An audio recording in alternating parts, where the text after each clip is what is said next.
नमस्कार, मैं डॉक्टर प्रमोद नागर, कार्डियक सर्जन। आज आपसे बात करने वाला हूँ हाइड्रेशन के ऊपर। जब हम हाइड्रेशन वर्ड सुनते हैं, तो सबसे पहले हमारे दिमाग में जो चीज़ आती है, वो ये है कि हमें अधिक से अधिक पानी पीना चाहिए। हम जितना पानी पिएँगे, उतना स्वस्थ रहेंगे। लेकिन क्या अधिक पानी पीना हमारे बॉडी को वाक़ई हाइड्रेट करता है? या जो हमारी बॉडी की रिक्वायरमेंट है पानी को लेकर के, उसे पूरा कर पाता है? इसे समझाने के लिए doctor Peter Agre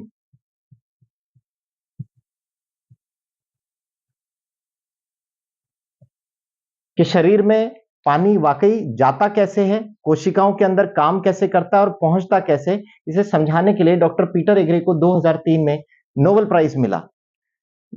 doctor Peter Agre का कहना है कि हमारे जो सेल हैं, हमारी जो कोशिका हैं, इनके सरफेस पे एक्वापोरिन्स या स्पेशल प्रोटीन्स होते हैं और ये माध्यम बनते हैं हमारे शरीर में पानी को ले जाने के। ये एक्वापोरिन की एक स्पेसिफिक साइज है। इनकी साइज जैसे आपके घर के दरवाजे से हाथी नहीं घुस सकता, वैसे ही इन एक्वापोरिन से हर पानी पार नहीं कर सकता और ये एक्वापोरिन के माध्यम से ही पानी अंदर और बाहर जाता है। हम सोचते हैं कि हमारे सेल में पानी जाने के बाद भरा रहता है, पर ऐसा नहीं है। डॉक्टर पीटर एग्रे ने समझाया कि पानी हमारे सेल में या कोशिकाओं में निरंतर अंदर बाहर होता रहता है और बहुत तेजी से अंदर बाहर होता है। ऐसा इसलिए होता है क्योंकि हमारे सेल के अंदर बहुत सारे केमिकल रिएक्शन चल रहे हैं, जिससे हमारे को जीवन मिलता है। ये वो सेल का फंक्शन होता है। जैसे आपके पैंक्रियास के सेल इंसुलिन बनाते हैं, लीवर के सेल डाइजेस्टिव एंजाइम बनाते हैं, पेट के सेल एचसीएल बनाते हैं, एसिड बनाते हैं। तो इस तरह की बहुत सारी क्रियाएं हमारे शरीर में चल रही है और अलग अलग कोशिकाएं क्रियाएं कर रही है। तो जब ये रिएक्शन हमारे सेल में चल रहे होते हैं, कोशिकाओं में चल रहे होते हैं, तो बहुत सारे केमिकल ऐसे भी बनते हैं जो हमारे शरीर के लिए जहर है या टॉक्सिन है और उन्हें शरीर से निकाल के बाहर फेंकना बहुत आवश्यक है। और जब हम खाना खाते हैं, तो इसमें बहुत सारे विटामिन्स, मिनरल, न्यूट्रिएंट, फाइटोन्यूट्रिएंट्स होते हैं जो इन सेल के अंदर जाना जरूरी है ताकि ये रिएक्शन सही तरीके से हो सके।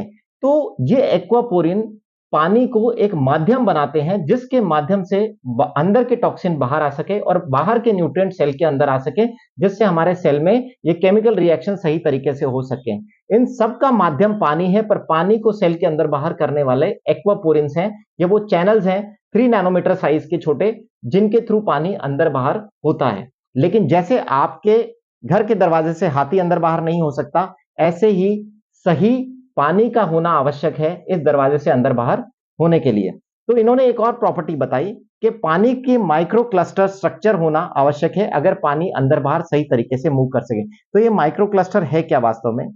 जो पानी नेचर में बह रहा है, चाहे वो झरनों में, नदी में, हमारे गंगोत्री के उद्गम पे, ये बहते हुए पानी के अंदर पानी का एक स्ट्रक्चर होता है। ये 5 से 6 मॉलिक्यूल्स का पानी होता है। इसका हेक्सागोनल स्ट्रक्चर होता है। लेकिन जैसे ही हम पानी को रोकते हैं, चाहे बांध बना के, चाहे टंकी में भर के, चाहे हमारे घर के नीचे टैंकर के अंदर, पानी रुकने की वजह से भारी हो जाता है। ये इसके मॉलिक्यूल्स एक दूसरे में चिपकने लग जाते हैं और ये 25 से 26 मॉलिक्यूल का हो जाता है। ये यूं मान के चलिए इसकी साइज बढ़ जाती है। एक माइक्रो क्लस्टर्ड पानी, ये छोटे आकार का सही स्ट्रक्चर का पानी इस चैनल से बहुत आराम से अंदर बाहर हो सकता है। लेकिन मोटा पानी या अनस्ट्रक्चर्ड वाटर जिसे हम कह सकते हैं, अनस्ट्रक्चर्ड वाटर इस एक्वापोरिन के माध्यम से इजीली अंदर बाहर नहीं हो सकता, जिसकी वजह से आपका सेल डिहाइड्रेट हो जाता है या यूं कहे उसका हाइड्रेशन सही नहीं हो पाता। तो आपकी कोशिकाओं का सही हाइड्रेशन मेंटेन करने के लिए ये एक्वापोरिन चैनल्स के थ्रू स्ट्रक्चर्ड वाटर का सही क्वांटिटी में जाना जरूरी है। तो मैं समझाता हूं आपको फर्क स्ट्रक्चर्ड और नॉन स्ट्रक्चर्ड वाटर में क्या है। इसके लिए मैं समझाने के लिए मैं ग्रीन टी लूंगा। ग्रीन टी को अगर हम समझें तो ग्रीन टी एक बैग है। ये जो बैग है ये सेल्यूलोज का बैग है। सेल्यूलोज एक तरीके से मान सकते हैं हमारे सेल का स्ट्रक्चर है, हमारी कोशिकाओं का एक स्ट्रक्चर है और इसके अंदर ये चाय पत्ती भरी हुई है। ये चाय पत्ती के अंदर अर्क है। कोई भी पानी अगर स्ट्रक्चर्ड है तो वो इसके अंदर आसानी से जा पाएगा और बाहर निकल पाएगा। जब हम ग्रीन टी बनाते तो हम ठंडे पानी में कभी भी ग्रीन टी नहीं बनाते, हम इस ग्रीन टी को गर्म पानी में बनाते हैं। वो ऐसा इसलिए जब पानी गर्म होता है, भाप के रूप में कन्वर्ट होता है, तो वो पतला हो जाता है या स्ट्रक्चर्ड हो जाता है, जिसकी वजह से वो आराम से इन कोशिकाओं में जा पाता है। तो ये चीज समझाने के लिए मैंने एक गिलास लिया है। इसके अंदर मेरे घर का नॉर्मल पानी है, आरओ का पानी है, ये यूं कहे डायरेक्ट टैप वाटर की सप्लाई है। मैं इसके अंदर ये पाउच आपको डुबो करके दिखाता हूं। आप देख रहे हैं कि इसमें ग्रीन टी नहीं बन पा रही है। ये नहीं बनने का कारण ये है कि ये पानी जो है अनस्ट्रक्चर्ड पानी है। सबसे पहले इसे सरकारी बांध में रोका गया, फिर इसे सरकारी टंकियों में रोका गया, फिर मेरे पानी की टंकी में ही रुका और ये पानी अनस्ट्रक्चर्ड होने की वजह से इस सेल्यूलोज के अंदर नहीं जा सका पाउच के अंदर और इसका एक्सट्रैक्ट नहीं निकाल सका। अब मैं आपको एक दिखाता हूं स्ट्रक्चर्ड वाटर। इस कप में मैंने लिया है स्ट्रक्चर्ड वाटर और मैं अब इस बैग को इसमें डिप कर देता हूं। आप देख रहे हैं कि कितनी आसानी से ग्रीन टी बन गई है। स्ट्रक्चर्ड वाटर आपकी कोशिकाओं में बहुत आसानी से पेनिट्रेट कर सकता है। पुराने आयुर्वेद में कॉपर के जो बर्तन के अंदर 12 घंटे पानी को रखने की पद्धति बताई गई है, वो बेसिकली पानी को स्ट्रक्चर करने का तरीका है और दूसरा उसे डीकंटामिनेट, ताकि बैक्टीरिया उसमें से मर जाए, पानी स्ट्रक्चर्ड हो जाए। लेकिन तांबे के बर्तन में रखा हुआ पानी भी तभी स्ट्रक्चर्ड हो सकता है जब उसे प्रकृति में से आपने बहते हुए पानी को लिया है, जहां मनुष्य ने कोई बांध बना के पानी को नहीं रोका हो। तो अगर आप गंगोत्री के पानी को तांबे के बर्तन में रखते हैं तो पानी वाकई स्ट्रक्चर्ड हो जाएगा।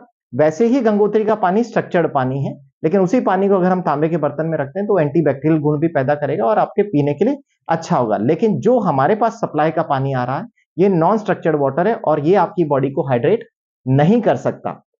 डॉक्टर पीटर हेगरे ने इस कंसेप्ट को समझाने के लिए पानी के माइक्रो क्लस्टर्ड स्ट्रक्चर के एक्वापोरिन चैनल्स के थ्रू अंदर बाहर होने की क्रिया को जो समझाया, इसके लिए इन्हें नोबेल प्राइज मिला है। दोस्तों, नोबेल प्राइज दुनिया का सबसे बड़े प्राइज में से आता है। हम धन्य हैं ये सोच के कि ऐसे डॉक्टर्स अवेलेबल हैं दुनिया के अंदर जिन्होंने वाकई चीजों को समझाया और हम तक पहुंचाने का कष्ट उठाया है।